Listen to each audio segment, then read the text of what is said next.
evolution by natural selection with evolution by intelligent design.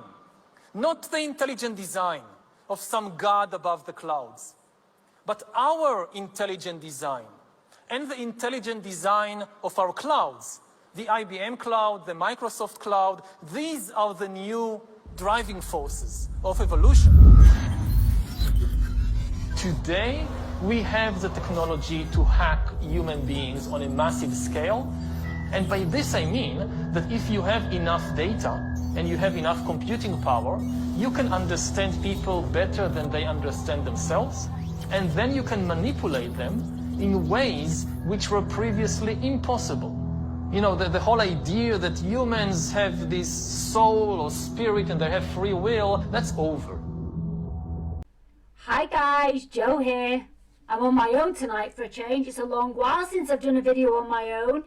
Me and Dan are jumping on tomorrow. We're going to talk about the theories of the soul trap. And boy, do we have many theories about that. But I reconnected with an old friend a couple of weeks ago. And me and this friend, we used to have really great philosophical conversations. But we went our separate ways. He had certain things going on in his life, and I had certain things going on in my life, and I've moved, yada, yada, yada. Anyway, the journey that I've been on, the Gnostic journey, he was actually the guy who introduced me to Gnosticism and Carl Jung and basically the journey that I'm on today. So I reconnected with him because I'm getting a better understanding of what he was trying to help me understand all those years ago. So we've had a couple of emails back and forth, and he sent me an email this evening. I'd sent him, you'll see at the beginning of this video, there's a short clip of Yuval Harari stating that humans no longer have free will, spirit and soul no longer has free will. So I sent him that video to ask him what his thoughts were, because of course he's a Gnostic and he's a spiritual being. But he's also a very logical thinker and a very scientific thinker. So I wanted to get a better understanding of what he thought Yuval meant.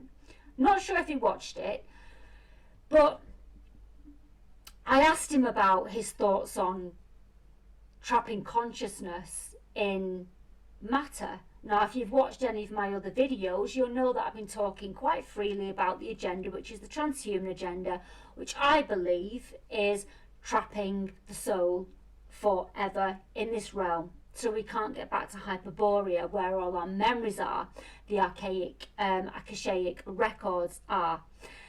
So, I'm not going to read all of his email because it'd be rude for me to do that, but I'm just going to read this snippet to me. He said, try Mario Beauregard, Canadian neuroscientist, and Jeffrey M. Schwartz, research professor of psychiatry, both talk about what nonsense it is to deconstruct consciousness to matter. And I've actually got the Mario Beauregard's book, The Spiritual Brain, which I've read a very, very small amount of, and Simon gave me that book years ago. And I couldn't get my head around it. I obviously wasn't ready to understand what the content of the book was about. So I went off and watched a video, which I'm going to link in the comments below. So, but I couldn't decipher what he meant by deconstructing consciousness to matter. Just wasn't, my brain wasn't processing what he meant by that.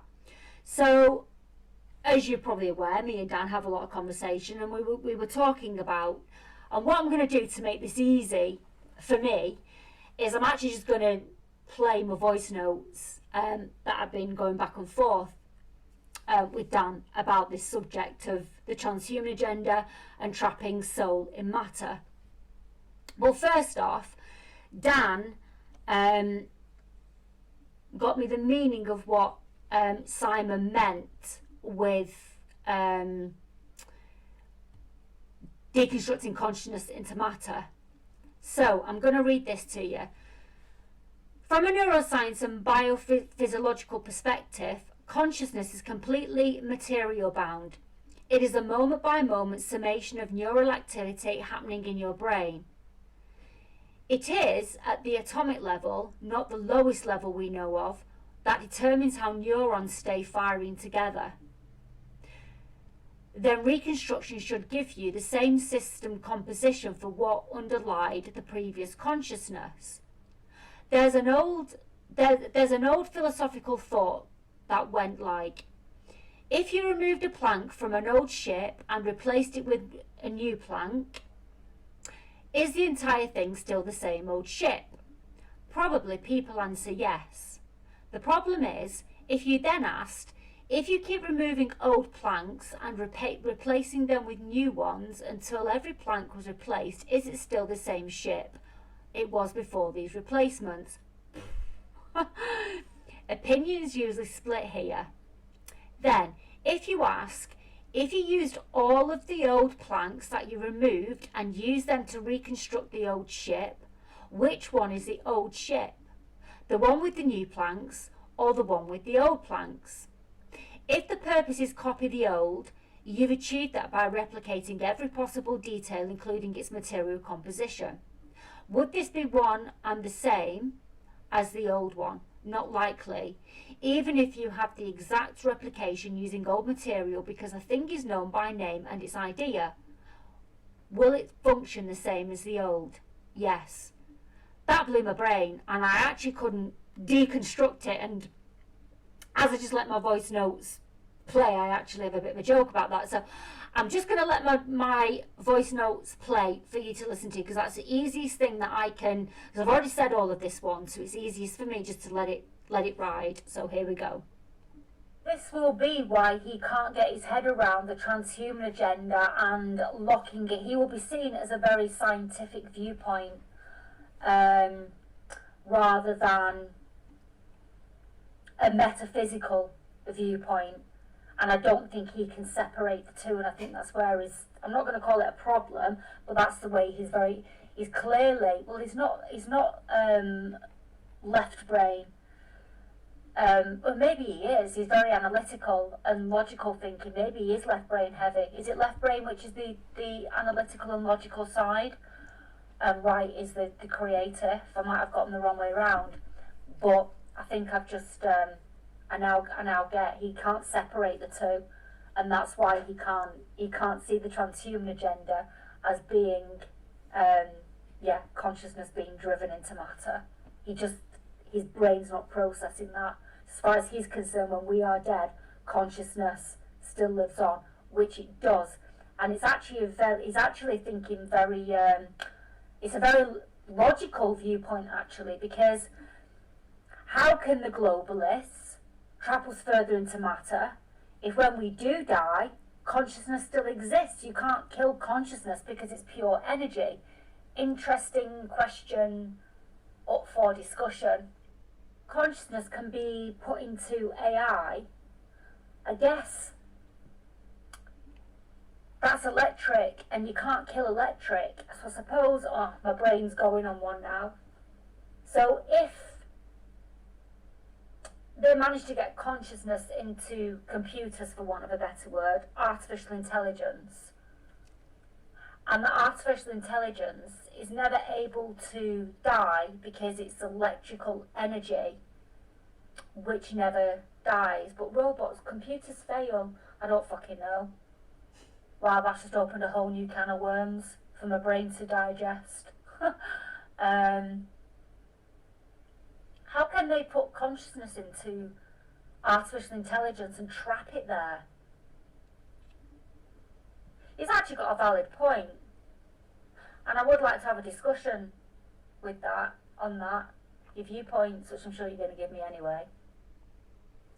So again, am I understanding this correct? It's like Tom's terminology of it all is that when we pass, we come into a new body and we forget the old. But our consciousness goes into that new body, but our memory's been wiped. But it's still our consciousness. Is that what that means? Sometimes I have a problem deciphering material and thinking about it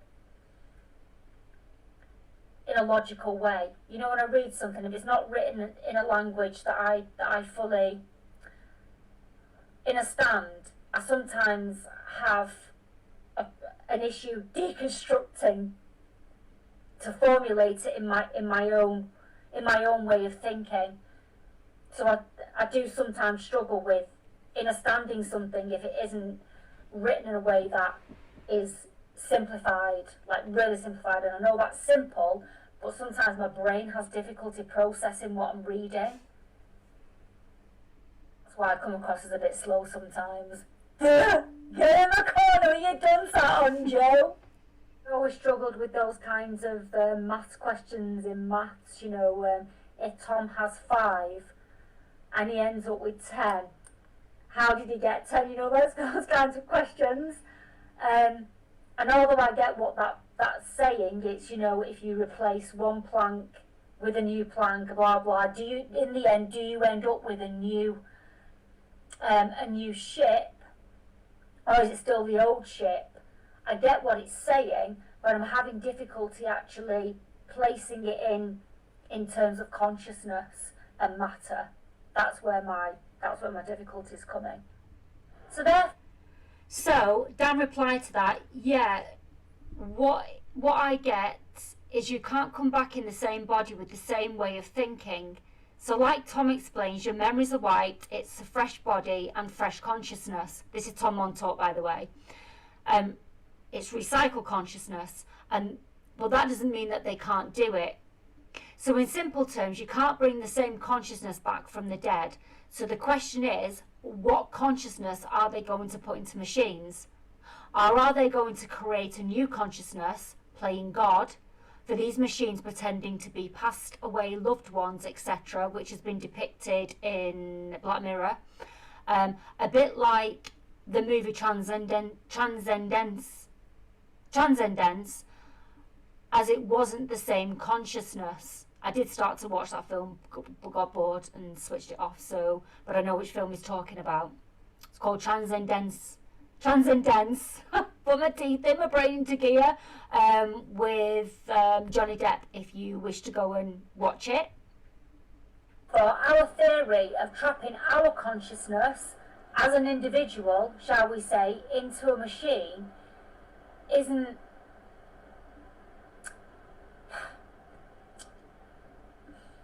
So, can they tap into the spirit realm then? Into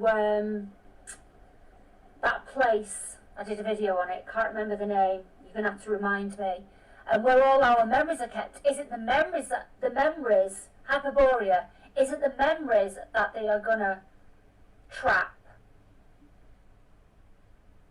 So they're going to bypass the soul, they're going to bypass the fractalization of spirit, as in soul, individual consciousness. They're going to bypass all that and just basically collectively all the memories, which I guess is what's actually happening with the information that they're actually digging, what they're doing with the likes of Facebook and ChatGPT. AI is learning from us, so it's a collective consciousness. It's not about individual consciousness. It's every memory that ever was, that has ever lived since time began. So when they say that we no longer have free will, and they're confident when they say that, it's because it's not about individuals, it's about every single bit. So I deduce from that they're basically skipping the soul realm. They're skipping this realm and going straight to spirit. Wow. We're doomed. What are your thoughts on that, Danny boy?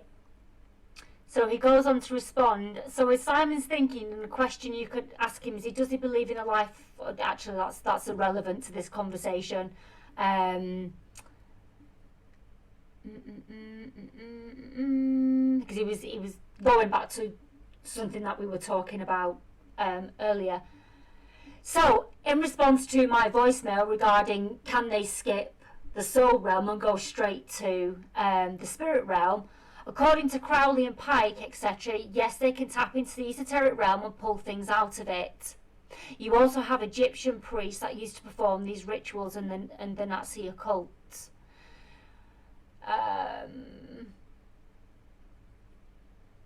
I don't know if you looked much into the Crowley work, but he wanted to control demons and their power from the esoteric realm as his puppets. He saw himself as a new Lucifer. And I did know that about Crowley. I haven't looked into him an awful lot, but I did know that about him. Then he goes in response to one of my voice messages. So do I think that they want to stop us having access to the Akashic, I can never say these words, Akashic records that we have access to, so they can manipulate our memories, which kind of makes sense with what's happening with things like the Mandela effect. So I guess, again, from Simon's perspective, how do you trap an energy form into physical form? Because the soul isn't physical. So how would you do that? It's all very well transferring consciousness into matter, and then it can return back to energy when the matter no longer exists. But I suppose a robot could potentially exist forever. But then nothing exists forever. Cars get broken down. I suppose steel can be made. I don't fucking know. I don't know. I mean, how would you transfer and trap energy into physical form and trap it there?